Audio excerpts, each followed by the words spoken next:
केस देऊन भांडी घेताय, आधी हे ऐका. केसार भांडी घेणाऱ्या महिलांनो सावधान व्हा. केसार भांडी घेतल्यास महिलाच्या जीवाला धोका. केसार भांडी घेतल्यानंतर तुमच्या सोबत काय घडतं हे ऐकल्यानंतर तुमच्या पायाखालची जमीन सरकेल. केस देऊन भांडी घेणं तुम्हाला किती महागात पडू शकतं आणि त्यांचे किती दुष्परिणाम तुमच्यावर होऊ शकतात हे ऐकून तुम्हाला नक्की धक्का बसल्याशिवाय राहणार नाही.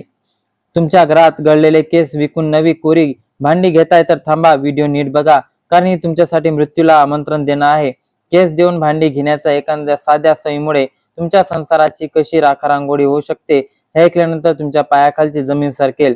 चुकूनही गोष्टी करू नका, नाहीतर आयुष्यभर रडत बसाल. आजवर तुम्ही जर करत असाल याचे परिणाम ऐकून तुम्हाला मोठा धक्का बसेल. बायकांची भयानक सवय असते फुकटाच्या मोहापायी.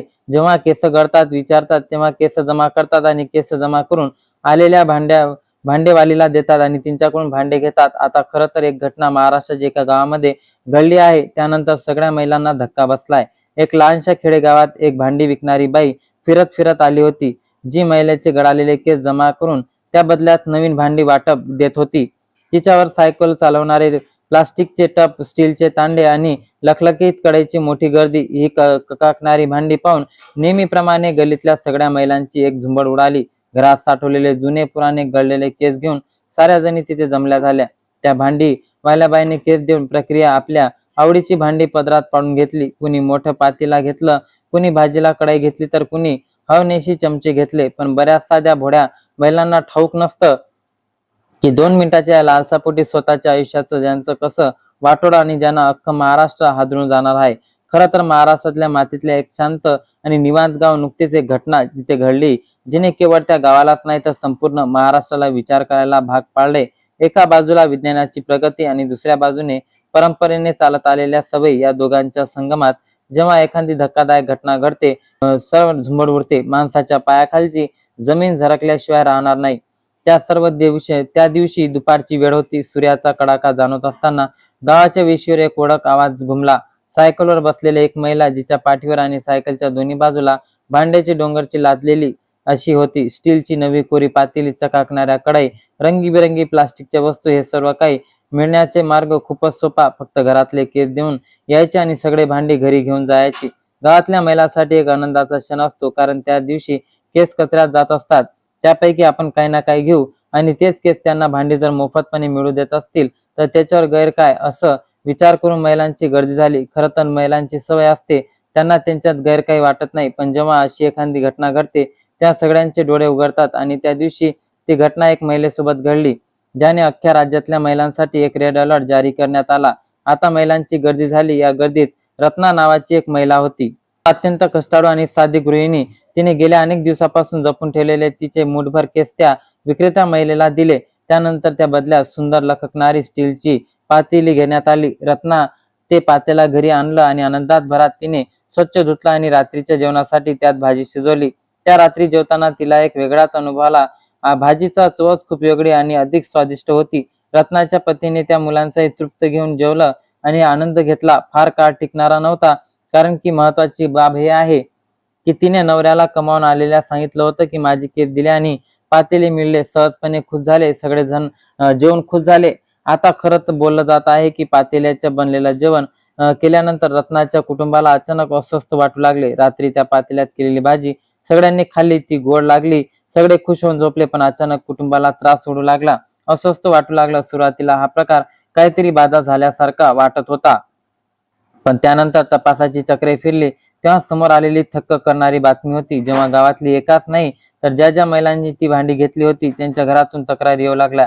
रत्नाच्या घरात एक रात्री वाजता अवजड सुरू झाली आणि तिची मैत्रीण निशाच्या घरामध्ये तिच्या आईला त्रास सुरू झाला. तिची मैत्रीण माधुरीच्या घरामध्ये असाच हाहाकार उडालेला होता. एका रात्री ज्या ज्या महिलांनी ते भांडे विकत घेतली होती त्या सर्व घरामध्ये या प्रकारची खरबर जागा झाली होती. रात्री 2 वाजता घरातल्या लाईटा लागल्या आणि सगळं गाव एका ठिकाणी जाग झालं. शेवटी संपूर्ण गावामध्ये चर्चा सुरू झाली. एकाच वेळी गावामध्ये असं काय घडलं तेव्हा त्यांना एक लिंक सापडली. गावात एक महिला आली होती की जिला केस दिले आणि केसावून या सगळ्या महिलांची भांडी घेतली. त्या भांडीत स्वयंपाक केला, घरच्यांना खाऊ घातला आणि प्रॉब्लेम सुरू झाले. अखेर प्रकाराचा गांभीर्य ओळखलं. फोन करण्यात आला. तपास यंत्रणा आल्या आणि तपास यंत्रणा आल्यानंतर काही तज्ञ आणि तज्ञाचा एक विचार करायला सुरुवात केला. अखेर खरं काय होतं याच्या मागचं सत्य नेमकं केसार भांडी घेतलं आणि भांड्यात स्वयंपाक केल्यावर असं काय झालं की अख्खं रात्रीतून आजारी पडलं गाव. अखेर हे झाल्या तपास सुरू झाला आणि तपास सुरू झाल्याकडून त्यानंतर सूत्राकडून एक माहिती मिळाली. एक माहिती अशी होती की ज्याने अख्ख्या देशाचे डोळे उघडले. मिळालेल्या माहितीनुसार एका घटनेमागे केवळ साधी भांडी नव्हती तर मोठं रॅकेट होतं. सीआयडीच्या धर्तीवर जेव्हा एका प्रकरणाचा अभ्यास केला तेव्हा धक्कादायक बाब समोर आली होती. तपास अधिकाऱ्यांनी या प्रश्नाचा पाठपुरावा केला की विक्रेते एवढ्या महागड्या भांड्याच्या बदल्यात केस कसे घेतात. म्हणजे अक्षरशः एक पातेले जे 500 रुपये असते ते मुठभर केसात कसं काय द्यायला परवडत. त्या पातेल्याचा स्वयंपाक केल्यावर लोक आजारी का पडतात हे प्रश्न पडू लागले. आता तुम्हाला कदाचित माहित नसेल पण ज्या केसाचा आपण ज्यांना कचरा समजतो त्या केसांचा आंतरराष्ट्रीय बाजारपेठेत व्यापार होतो. आता तपासणी सुरू झाली होती. केस घेतले, कुठे केले, केसाची काय किंमत मिळाली, पुढे काय झालं, भांड्यामध्ये काय होतं, लोक आजारी पडले, सगळं आता उघडकीस येणं होतं. वैज्ञानिक दृष्ट्या मानवी केसापासून अॅमिनो ऍसिड तयार केलं जातं ज्याचा वापर काही उद्योगामध्ये होतो आणि नैसर्गिक केस 5,000 रुपये ते 20,000 रुपये प्रति किलोने विकले जातात. या केसापासून महागडे हेअर एक्सटेन्शन बनवून ते परदेशात प्रचंड किमतीला विकले जातात. मग प्रश्न उरतो की रत्नाच्या बाबतीत काय घडलं होतं की सगळे लोक आजारी पडले होते. आता तपास यंत्रणाला हे समजलं होतं की त्यांचे केसाचा पुढे बाजार होतो. काही केस हेअर विक एक्सटेन्शन बनवण्यासाठी किंवा नकली केसाची विक बनवण्यासाठी वापरले जातात तर काही अॅमिनो ऍसिड साठी वापरले जातात. पण प्रश्न अजून उरला होता की भांडी तर त्यांनी दिली होती पण त्या भांडीमुळे ते आजारी कसे काय पडले, त्याचं काय कारण होतं. आता अखेर तो महत्वाचा पुरावा समोर येणार होता. खरं तर भांड्याची जी निर्मिती असते ती ज्या धातूपासून बनलेली असते त्याच्यावर काही घातक रासायनिक अंशाचा वापर केला जातो. स्वस्त भांडी देण्याच्या नादात लोकांच्या आरोग्याशी खेळ खेळला जात नाही हे तिथून बळाला लागला होता. अजून पूर्वजांनी आणि धार्मिक ग्रंथांनी शरीराच्या प्रत्येक भागाला एक विशिष्ट ऊर्जा मानली जाते हे लक्षात घ्या. शास्त्रात केसाला लक्ष्मीचं प्रतीक मानलं जातं. तिरुपती बालाजी सारख्या पवित्र ठिकाणी केस अर्पण करणं हे समर्पणाचं आणि सकारात्मकतेचे लक्षण मानलं जातं. पण तेच केस जेव्हा लालसेपोटी व्यक्तीला तेव्हा आपल्या घरात सकारात्मक ऊर्जा आपण त्याला देऊन टाकतो आणि नकारात्मक ऊर्जा घरात घेऊन येतो. तपास यंत्रणा आता विचार करू लागली होती की याला व्यवहारातून केवळ आर्थिकच नाही तर लोकांच्या मानसिक आणि आध्यात्मिक शांततेवर परिणाम होऊ लागला होता. कारण त्या घटनेत एकाच रात्री अख्ख्यात दुःख लागलं. यावेळेस लक्षात आलं की महिलांनी मानसिक तणाव आणि भीतीचे सामना करावा लागला. केसाच्या बदल्यात भांडी घेणं एक संत विषारीसारखी प्रक्रिया असू शकते. रस्त्यावर विकली जाणारी स्वस्त भांडी कोणत्या धातूची असतात हेही सांगता येत नाही. खरं तर रत्ना आणि तिच्या मैत्रिणीच्या कुटुंबावर अडवलेला तो काळाचा घाला सुदैवाने वेळेत उपचार मिळाल्याने टळला. पण या घटनेने संपूर्ण महाराष्ट्रातल्या महिलांच्या मनात एक प्रश्नचिन्ह खरंच उभं केला. तपास अंती जे फायनल समोर आलं ते आणखीच भयानक होतं. त्या विशिष्ट भांड्यावर वापरलेली कोटिंग हे मानवासाठी सुरक्षित नव्हतं. आता या घटनेचा सगळ्यात मोठा उलगडा हाच आहे की जगामध्ये कोणती गोष्ट विनामूल्य मिळत नाही. जर कोणी तुमच्याकडून कचरा घेऊन तुम्हाला चकाकणारी वस्तू देत असेल तर त्यामध्ये नक्कीच काहीतरी गूढ दडलेलं असतं. केसांच्या विल्हेवाट लावणार की ते योग्य पद्धतीने लावा. शक्य असले तर दान करून टाका किंवा सुरक्षित ठिकाणी नष्ट करा. पण केवळ एका स्टीलच्या भांड्याच्या महापायी किंवा स्वतःच्या आणि कुटुंबाच्या आरोग्याची जे तडजोड करू नका. रत्नाच्या बाबतीत जे घडलं ते उद्या तुमच्यासोबत घडू शकते हीच आमची खरी भावना.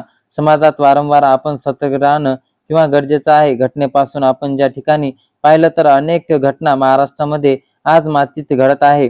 आणि हे लक्षात घ्या की जर तुमचं यावर मत काय आहे, तुम्ही केसावर कधी भांडी घेतली होती का घेतल्यानंतर तुमच्यासोबत असं काय घडलं होतं का, नक्की कमेंट मध्ये कळवा. चॅनलला सबस्क्राईब करून ठेवा. जय हिंद, जय महाराष्ट्र. धन्यवाद.